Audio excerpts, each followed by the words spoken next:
नमस्कार दोस्तों, कथा कहानी चैनल में आप सभी का स्वागत है। आज मैं सुनाने जा रही हूँ भगवत पुराण के अनुसार तुलसी माता की संपूर्ण कथा। तुलसी से जुड़ी एक कथा बहुत प्रचलित है। श्रीमद् देवी भागवत पुराण में इनके अवतरण की दिव्य लीला कथा भी बनाई गई है। एक बार शिव ने अपने तेज को समुद्र में फेंक दिया था। उससे एक महातेजस्वी बालक ने जन्म लिया। यह बालक आगे चलकर जलंधर के नाम से पराक्रमी दैत्य राजा बना। इसकी राजधानी का नाम जलंधर नगरी था।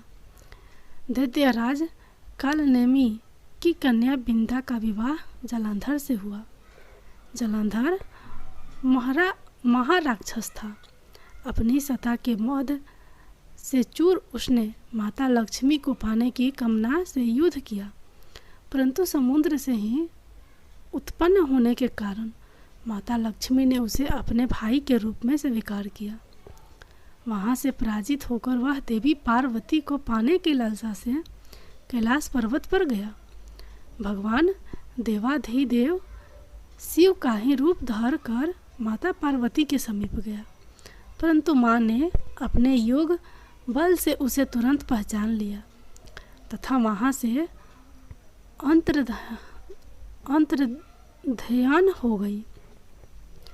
देवी पार्वती ने क्रोध होकर सारा वृत्तांत भगवान विष्णु को सुनाया।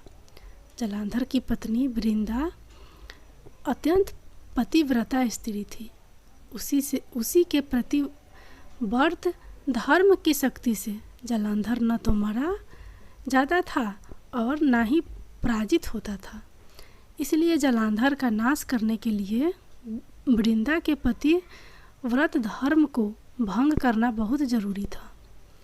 इसी कारण भगवान विष्णु ऋषि का वेश धारण कर वन में जा पहुँचे, जहाँ वृंदा अकेली भ्रमण कर रही थी। भगवान के साथ दो मायावी राक्षस भी थे, जिन्हें देखकर वृंदा भयभीत हो गई।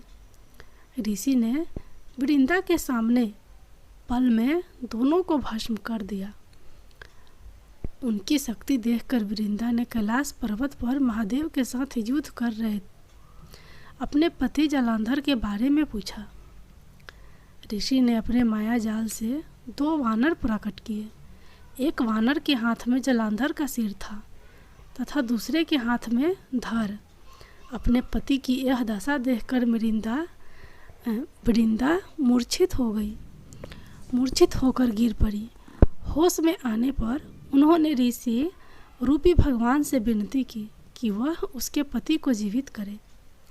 भगवान ने अपनी माया से पुनः जलंधर का सिर धड़ से जोड़ दिया, परंतु स्वयं भी वह उसी शरीर में प्रवेश कर गए। वृंदा को इस छल का जरा अभ्यास न हुआ।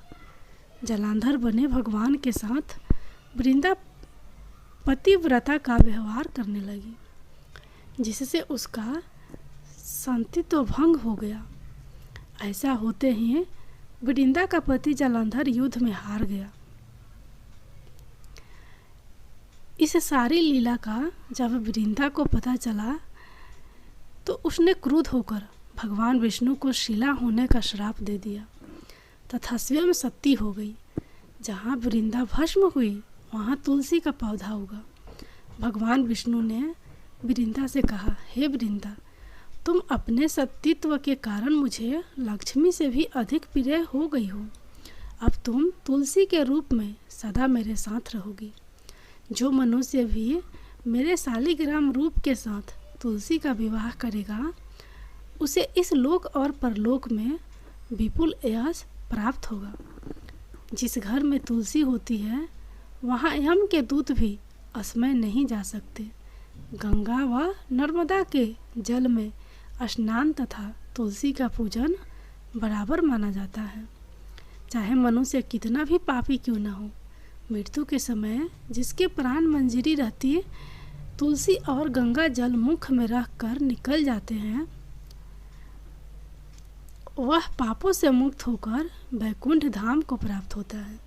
जो मनुष्य तुलसी व आंवलों की छाया में अपने पितरों का श्राद्ध करता है, उसके पितृ मोक्ष को प्राप्त हो जाते हैं। उसी दैत्य जलांधर की यह भूमि जलंधर नाम से विख्यात है। सती वृंदा का मंदिर मोहल्ला कोट किशनचंद में स्थित है। कहते हैं इस स्थान पर एक प्राचीन गुफा थी जो सीधी हरिद्वार तक जाती थी। सच्चे मन से 40 दिन तक सती वृंदा देवी के मंदिर में पूजा करने से सभी मनोरथ पूर्ण होते हैं। तुलसी माता की दूसरी कहानी। माँ तुलसी के जीवन की कहानी मैंने अपनी माँ से सुनी है। एक गांव में एक बूढ़ा ब्राह्मण रहता था। वह बहुत पूजा पाठ करता था। वह और उसकी पत्नी एक कुटिया बनाकर एक नदी किनारे रहते थे। वह दोनों बहुत पूजा पाठ करते थे और भगवान विष्णु का नाम माला करते थे। एक दिन वह ब्राह्मण नदी किनारे स्नान कर जा रहा था। 5 वर्ष की एक कन्या आई उसके पीछे और वह बोली, बाबा बाबा बोलती जाए। उसने पीछे मुड़कर देखा तो वहाँ पर कोई नहीं था। तो वह बहुत डर गया और बोला कि कोई भूत प्रेत हो तो नहीं आना, कोई देवी देवता हो तो आ जाना। इतने में वह आई और बोली, बाबा मैं भी आपके घर आऊँगी।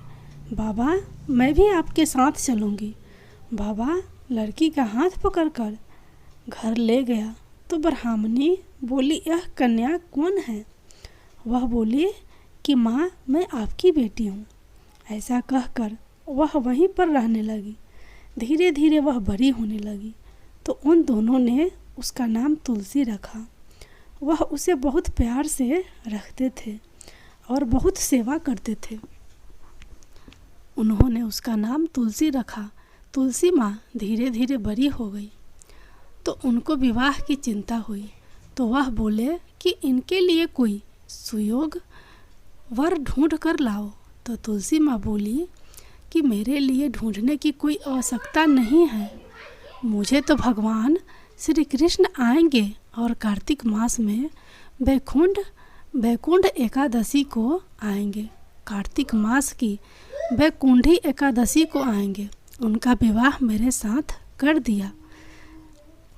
एकादशी के दिन तुलसी का विवाह सालग राम जी के साथ हो गया और वह वैकुंठ लोक में चले गए।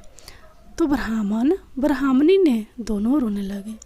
तो तुलसी माँ बोली कि आप रोना मत, मैं हमेशा आपके पास ही रहूँगी और आपके साथ ही रहूँगी। आप जब भी याद करेंगे मैं आ जाऊँगी।